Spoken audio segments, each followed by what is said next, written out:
नमस्कार, जय हिंद। मैं सच्चिदानंद तिवारी स्वागत करता हूं आपके अपने चैनल ऑल अबाउट सिक्योरिटी में। दोस्तों,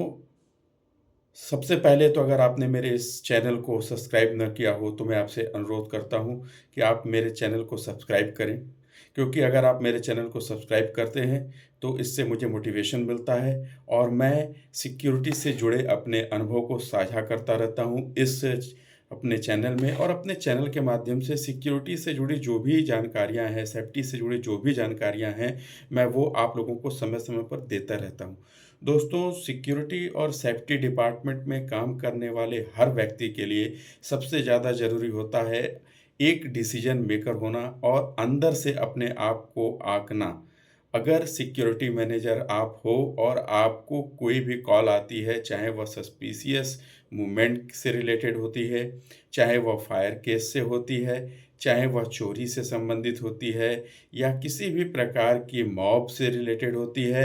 एक सिक्योरिटी मैनेजर को अंदर से सोचना होता है, उसके दूरगामी परिणाम को सोचना होता है, उसको पैनिक नहीं होना होता है और उसको हमेशा एक ऐसा डिसीजन लेना होता है जो वह उसके डिपार्टमेंट और उसके परिसर के लिए, उसके प्लांट के लिए मुनासिब हो। इसी क्रम में अगर हम बात करें तो अगर कोई सस्पिशियस एक्टिविटी होती है या कोई सस्पिशियस पर्सन एक्सेस कंट्रोल के थ्रू आपके पास आता है और आपको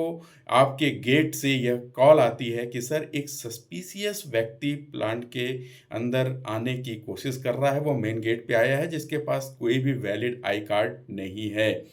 तो सबसे पहले एक सिक्योरिटी मैनेजर होने के नाते आपका जवाब यह होना चाहिए कि सबसे पहले आप कंट्रोल रूम को सूचित करें और वह उनसे आप आईडी कार्ड की डिमांड करें कि आप किस डिपार्टमेंट से आए हैं, आपका क्या काम है। और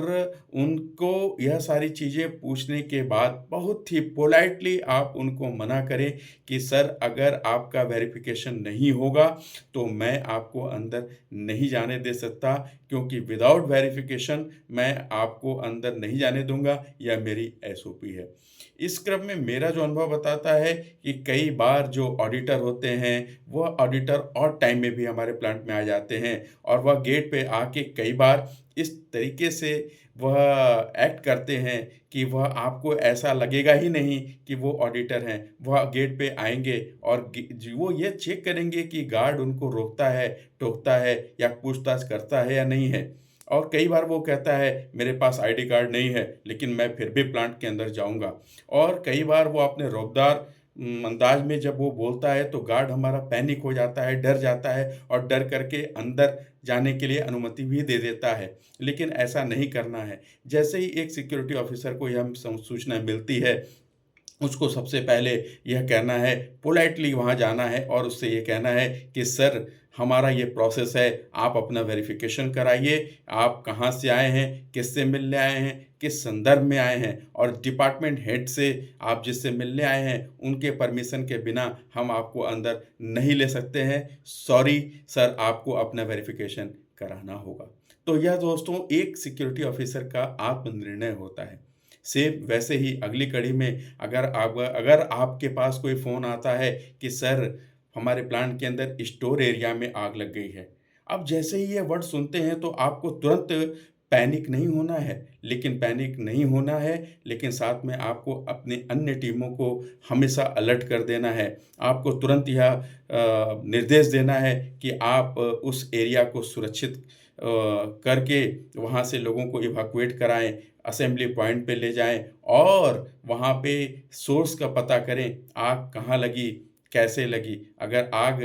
छोटे यंत्र, अग्निशामक यंत्र से बुझने लायक है, तो उसको बुझाइए। अगर बड़े आग लगी है, तो सबसे पहले आप सारे मूवमेंट को अंदर के सारे रिस्ट्रिक्शन, सारे मूवमेंट जो हैं, उसको रिस्ट्रिक्ट करिए और आप अपने ऊपर जो फैक्ट्री मैनेजर हैं, उनसे बोल के अगर आपको बाहर से फायर टेंडर की गाड़ी मँगवानी है, तो फायर टेंडर की गाड़ी मँगवाइए और सुरक्षित रूप से सभी को असेंबली पॉइंट पे खड़ा करिए। यह हर सिक्योरिटी मैनेजर को सोचना होगा कि अगर हमारा मॉक ड्रिल हो रहा है और मॉक ड्रिल में भी अगर यह आपको सूचना मिलती है कि यह मॉक ड्रिल है, लेकिन आपको फिर भी उसी तरीके से एक्ट करना है जैसे कोई रियल सिनेरियो, रियल सिचुएशन आपके सामने आ गई है। तो इस तरीके से आप उन सारी चीज़ों को क्रमवार आप उसको क्रियान्वित कराएँगे। सेम वैसे ही अगर आपके पास सूचना आई कि सर एक सस्पिशियस मूवमेंट सीसीटीवी में दिख रहा है, हमारे लाइन 3 एरिया में हमारे स्टोर के पास में कुछ लोग दिख रहे हैं जो मटेरियल देख रहे हैं, रेकी कर रहे हैं, उसमें से 1-2 लोग जो हैं मटेरियल उठा रहे हैं। तो एक सिक्योरिटी मैनेजर होने के नाते सबसे पहले आप पैनिक ना करके बिल्कुल कूल और काम होके अपनी ईआरटी टीम को मोबिलाइज़ करते हैं और उसके साथ ही सीसीटीवी कंट्रोल रूम को यह बताते हैं कि आप उनकी मॉनिटरिंग करते रहिए और मॉनिटरिंग करने के साथ-साथ आप यह अपने वॉकी-टॉकी के माध्यम से सबको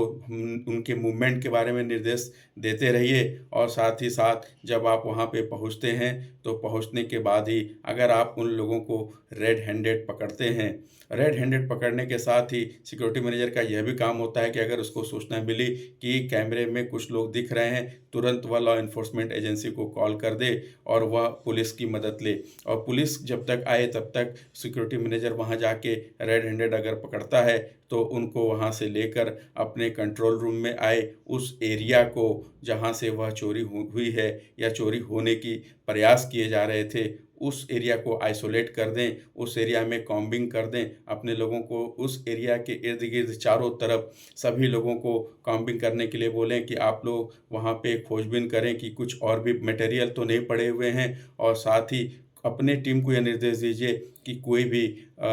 उत्तेजित होके किसी भी चोर के ऊपर हाथ ना उठाए क्योंकि लॉ एनफोर्समेंट एजेंसी के आने तक हमको कानून अपने हाथ में नहीं लेना है। तो यह एक सिक्योरिटी मैनेजर का बहुत ही इम्पोर्टेंट रोल होता है कि चोरी होने की स्थिति में और चोरी नहीं होने की स्थिति में भी उनको बिल्कुल काम रहना है और उनको उद्देश्य यही होना चाहिए कि हमारा प्लांट में कोई भी चोरी न होने पाए और आप अपने उस एरिया को पूरी तरीके से सुरक्षित कर रहे हैं। इस तरीके से आप अपने एक्सपीरियंस को इस्तेमाल करते हुए आप अपने प्रतिष्ठान या संस्थान को सुरक्षित रख सकते हैं। उसके साथ ही एक सिक्योरिटी ऑफ़िसर किस तरीके से सोचता है, किस तरीके से निर्णय लेता है और सबसे ज़रूरी होता है टीम वर्क। आप अपनी टीम को कैसे एम्पावर करते हैं और एम्पावर करने के साथ-साथ आपको अपनी टीम को के ऊपर बिलीव भी करना होता है। तो एक सिक्योरिटी मैनेजर की ये सारी ज़िम्मेदारियाँ होती हैं कि टीम को एम्पावर करे, अपने लोगों को ट्रेंड करे और ट्रेंड करने के साथ-साथ खुद पैनिक ना हो और सिचुएशन का आकलन करते हुए उसके दूरगामी परिणामों को देखते हुए